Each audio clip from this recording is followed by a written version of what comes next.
నమస్కారం ఘంటారావానికి స్వాగతం. ముందుగా ప్రధానాంశాలు. గుల్జార్ హౌస్ చౌరస్తా అగ్ని ప్రమాదంపై సమగ్ర విచారణకు కమిటీ. భవిష్యత్తులో ఇలాంటివి జరగకుండా చర్యలు తీసుకుంటామన్న సర్కార్.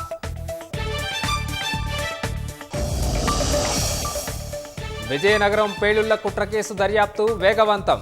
నిందితుల కస్టడీకి అనుమతి కోసం ఎదురు చూస్తున్న ఎన్ఐఏ.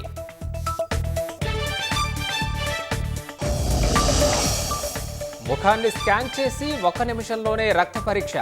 నీలోఫర్ ఆసుపత్రిలో అందుబాటులోకి ఏఐ డయాగ్నోస్టిక్ టూల్.